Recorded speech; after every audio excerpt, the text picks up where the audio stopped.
She laughed and said, "You're just a boy." Tonight, I was about to prove her wrong. The first time I really noticed her was on an ordinary Thursday evening, the kind of evening where the air feels just cool enough to make you aware of it, but not cold enough to be uncomfortable. I was returning from a late shift, dragging my backpack behind me, when I saw her in her garden. She was kneeling in the flower bed, hands covered in soil, rearranging some stubborn blooms that refused to stay upright. The way the streetlight hit her hair, a rich chestnut streaked with silver, made her seem almost ethereal, like someone from a life I hadn't yet lived. I hesitated at the gate, unsure if I should just nod and pass. That's when she looked up, her eyes catching mine in the soft glow. "You're just a boy," she said lightly, tilting her head with the faintest smirk, as if she were testing me. Her voice had warmth, but it carried that unmistakable hint of challenge. It wasn't cruel, but it wasn't dismissive either, it was a statement, and one I felt immediately compelled to respond to. I felt my cheeks warm and my pulse quicken. Something about her presence was magnetic, drawing me closer even as my mind screamed to retreat. "Not after tonight," I muttered, half to myself, half as a reply I wasn't entirely sure she would hear. The words sounded bolder than I felt, and yet they felt necessary, like a bridge spanning the distance between us. She laughed softly, a sound that was both amused and approving, though her expression remained unreadable. I noticed the way her hands rested briefly on the soil, the graceful curve of her fingers, the gentle movement that suggested ease and confidence. Even kneeling, she commanded the space around her, quiet, effortless authority that made me keenly aware of my own youth and inexperience. I shuffled a little closer, drawn by curiosity and something more ineffable, a sense that this small moment could be the beginning of something neither of us fully understood. The cool night air brushed past me, carrying the scent of damp earth and jasmine from her garden. My heart thudded in a strange rhythm, half anticipation, half apprehension, as our eyes met again.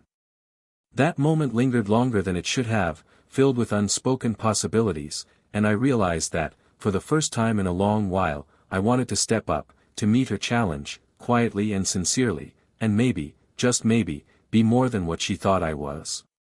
Even before we spoke another word, something unspoken passed between us, a mutual curiosity, a quiet tension, and the faintest spark that promised more, a slow-burning, unpredictable connection that neither of us could yet name. The next evening, I found myself lingering outside, partly hoping to see her again, partly because I couldn't stop replaying our brief encounter in my mind. She was on her porch this time, a book resting in her lap, but her eyes lifted immediately when she noticed me. There was a moment of hesitation, a flicker of surprise, followed by that same faintly amused smile I had seen the night before. It made my chest tighten in a way I hadn't expected. She gestured for me to come closer, and I realized how unusual it was to feel invited by someone so effortlessly confident. The air between us was calm but charged, like the still moment before a storm breaks. "You didn't run away last night," she teased lightly, her voice carrying warmth but also an edge of challenge. I shrugged, trying to appear casual, but I was acutely aware of her presence, the subtle sway of her posture, and the way her gaze seemed to measure me carefully. We started talking, at first about trivial things, the weather, the small repairs around the house, the stubborn blooms in her garden. But even in these mundane exchanges, there was a richness in her manner, a depth that made every word feel meaningful. I began to notice little details, the way her fingers traced the edge of her book absent-mindedly, the quiet steadiness of her breath, the soft cadence of her laughter when she found amusement in something I said. I could feel the space between us shrink gradually. Our shoulders brushed as we reached for the same cup of tea she had set on the railing. It was a fleeting touch, but enough to send a jolt through me, leaving a lingering warmth that wasn't just physical. The faint scent of her perfume, earthy, with a hint of jasmine, mingled with the evening air, embedding itself in my senses. I caught her glance lingering on me longer than necessary, and it stirred something unfamiliar, a mixture of admiration, longing, and a gentle, thrilling nervousness. We both seemed aware of the unspoken tension building, but neither rushed to address it. Instead, there was comfort in the quiet observation of each other, the slow dance of curiosity, respect, and intrigue. Her teasing remarks about my youth were tempered now with a subtle softness, suggesting she recognized a spark of confidence growing within me. And I, in turn, found myself wanting to match her insight, to meet her gaze with sincerity and quiet courage rather than embarrassment. By the time I walked back to my own house, the night felt different, heavier, warmer, more intimate. I realized that even in simple conversation, proximity, and exchanged smiles, something delicate and potent was taking root. A connection that didn't need words to affirm itself, a slow curiosity that promised to deepen with each encounter. A few nights later, the rain came suddenly, a steady curtain that transformed the familiar street into a quiet, shimmering world. I had been walking home when I saw her struggling with an umbrella that had turned inside out. Without thinking, I ran across the street, offering my own shelter. She hesitated for a brief second, that same mischievous spark in her eyes, before accepting. The two of us huddled beneath the small canopy, rain dripping around us, the sound rhythmic and strangely comforting. "I should have known better than to garden in this weather," she said, shaking droplets from her hair. But there was no scolding in her tone, just amusement, and perhaps a subtle acknowledgement of my presence. I handed her a towel, our fingers brushing briefly, lingering longer than necessary. The warmth of her hand, damp from the rain, felt electric against mine, leaving a faint trace of contact that made my heart race.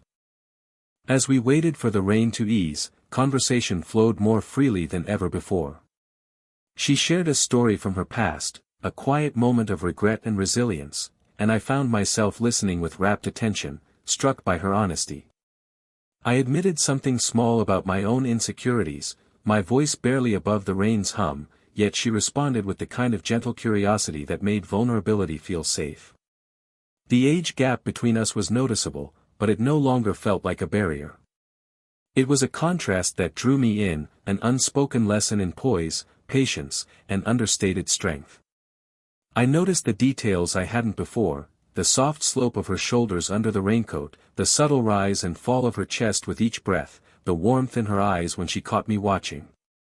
Her presence was grounding yet thrilling, like the calm center of a storm that I wanted to linger in forever.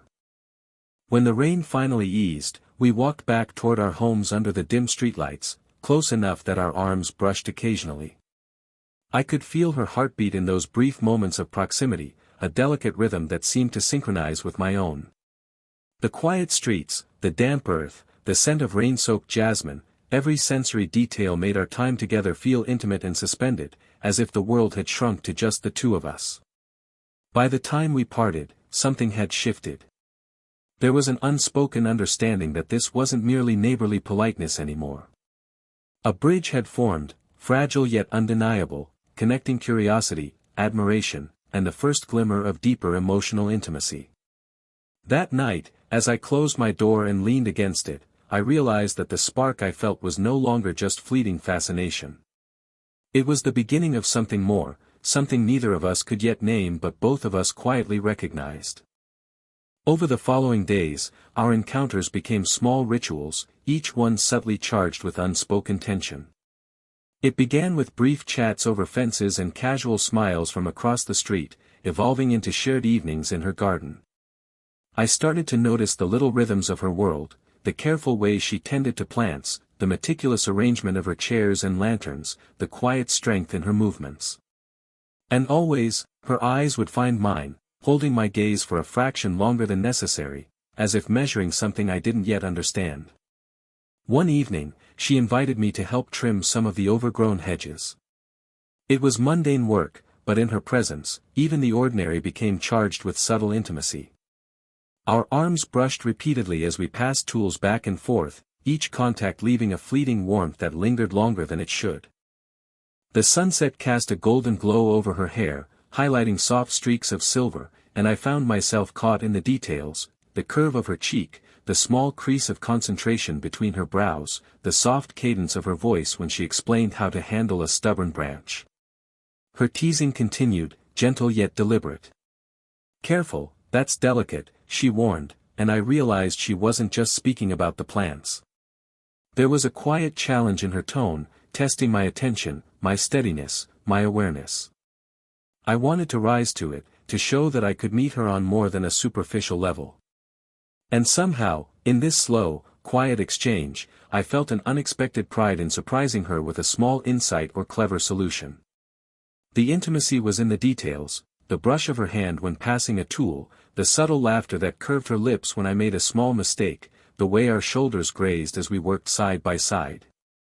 Each fleeting moment was weighted with possibility, a quiet dance of curiosity, admiration, and mutual awareness. By the time the work was done, we lingered, neither of us eager to break the spell. We sat on the low stone wall at the edge of her garden, side by side, the evening breeze carrying the scent of jasmine and damp earth. Her shoulder brushed mine again, softer this time, and I felt a thrill in the simplicity of closeness. For a moment, words weren't necessary, the quiet companionship, the shared laughter, the lingering glances, it all spoke volumes. That night, as I walked back home, I realized that the distance between us had shrunk in ways neither of us had directly acknowledged. The connection wasn't loud or dramatic, but it was there, subtle, warm, and undeniably real. Every touch, glance, and laugh had layered another level of tension and intimacy, drawing us toward each other with a slow, steady gravity that neither of us could resist. The evening air carried a quiet tension as I approached her porch that night, the kind of tension that makes your chest both heavy and strangely light at the same time. She was there, sitting in her favorite chair with a mug of steaming tea, the soft glow of the porch light illuminating her face.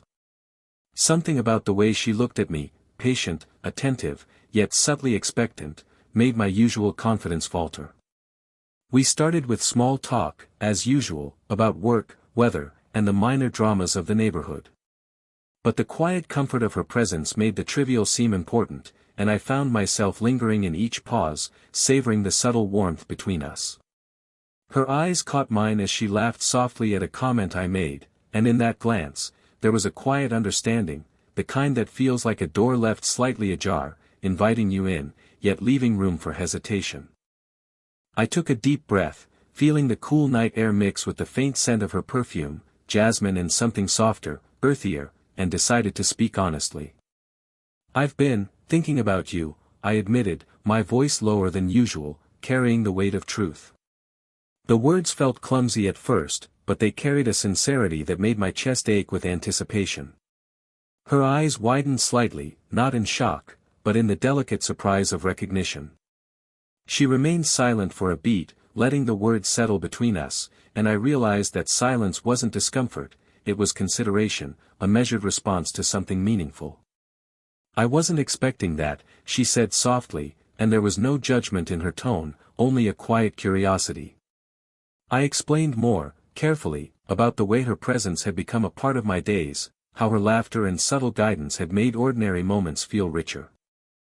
I spoke of the admiration that had grown into something deeper, the tension that lingered in small touches and glances, the way she made me feel capable and seen in ways I hadn't before. She listened, eyes warm, a faint smile tracing her lips. "I have felt it too," she admitted after a long pause, her voice almost a whisper. "But it's complicated." Complicated, yes, the age difference, the world's perception, our own hesitations, yet in that moment, the complexity didn't feel like a wall. It felt like a challenge we could navigate together. As the night deepened, we sat closer than usual, knees nearly touching, hands resting near each other, both aware of the quiet gravity between us. That evening marked a turning point, the unspoken had become spoken, the curiosity had deepened into acknowledgement, and for the first time, I sensed that what we were feeling wasn't fleeting. It was real, fragile, and quietly exhilarating, a bridge toward something neither of us had dared to name until now. That evening arrived unexpectedly, the kind of ordinary night that suddenly feels charged with possibility. A brief power outage had left the neighborhood cloaked in darkness, the familiar streets now soft shadows under the faint glow of distant streetlights. I had been walking past her house when I saw her standing at the doorway, holding a candle, her expression a mixture of mild annoyance and quiet amusement. The moment I appeared, her face softened, a flicker of relief, and something else, something unspoken, passing across her features. "I didn't expect anyone else to be out here," she said, her voice carrying warmth, but tinged with vulnerability that caught me off guard. Without thinking, I offered to help her move a few candles safely to the living room. Our fingers brushed repeatedly as we worked, each accidental touch sending a ripple of awareness through me. The darkness made proximity inevitable, and yet it didn't feel rushed. Every movement was deliberate, cautious, and charged with quiet tension. Once the candles were arranged, we settled near a low armchair and sofa, our legs almost touching. She draped a soft blanket over her shoulders, and I found myself instinctively drawing my own closer, the warmth of the fabric contrasting with the cool night air seeping through the window. For a long moment, we simply sat together, letting the silence settle between us. But silence in her presence never felt empty, it felt intimate, almost sacred. She spoke then, softly, about the minor frustrations of the day, and I listened, aware of the subtle rise and fall of her chest, the gentle cadence of her breath, the quiet strength in the way she carried herself. I responded with observations and reflections, careful to match her tone, to meet her presence with sincerity. When our hands met over the blanket, it was accidental yet deliberate, a lingering brush that neither of us withdrew from. Time seemed to stretch. Her forehead nearly brushed mine as we leaned closer to examine a small flickering candle. The proximity made every heartbeat, every faint touch, magnified. The electricity in that shared space was undeniable, not a lustful charge, but a deeply human connection, a tangible acknowledgement of trust, attraction, and shared vulnerability. By the time the lights flickered back on, the moment had passed externally, but internally, something had shifted irrevocably. The tentative bridge we had been building now felt solid, capable of carrying the weight of desire, understanding, and care. We had crossed a threshold together, one where hesitation still existed, but so did courage, trust, and a subtle, undeniable closeness. That night, I felt it in my chest, I was no longer just a boy. The following evening, there was a calm in the air, as though the world had paused just for us. I found myself at her doorstep, carrying a small bouquet of flowers I had picked earlier, nothing extravagant, just something simple that might make her smile. She opened the door before I could knock, candlelight flickering behind her, casting gentle shadows across her face. The way she looked at me, patient, warm, and quietly expectant, made my chest tighten in the familiar, thrilling way it had been doing for weeks. We sat together on the porch, the night air cool but not uncomfortable. She handed me a blanket with a soft smile, and we shared it, legs brushing lightly under its folds. Neither of us spoke at first, allowing the quiet to hold its weight, a companion to our shared presence. I noticed again the subtle details I had come to love, the gentle curve of her smile, the warmth of her hands as they rested near mine, the quiet steadiness of her heartbeat that seemed to echo my own. Finally, I spoke, softly, carefully, about everything I had come to feel, admiration, curiosity, and the slow, undeniable pull that had drawn me closer each night. She listened, her gaze unwavering, and when I finished, she didn't hesitate to reach for my hand. Her touch was light, deliberate, grounding, a silent acknowledgement that what we felt was mutual. The warmth of her fingers intertwined with mine carried a sense of reassurance, and I realized, with quiet joy, that the barrier of age and expectation had dissolved in the simplest of gestures. Our conversation drifted easily after that, moving from memories and small confessions to gentle teasing and shared laughter. At one point, she leaned slightly against my shoulder, her cheek resting against the edge of mine. The contact was intimate without being intrusive, a physical affirmation of our emotional connection. I could feel the steady rhythm of her heartbeat, the warmth of her breath mingling with the cool night air, and a profound sense of calm washed over me. By the time the evening ended, we were still side by side, reluctant to part, knowing that this closeness had transformed into something lasting.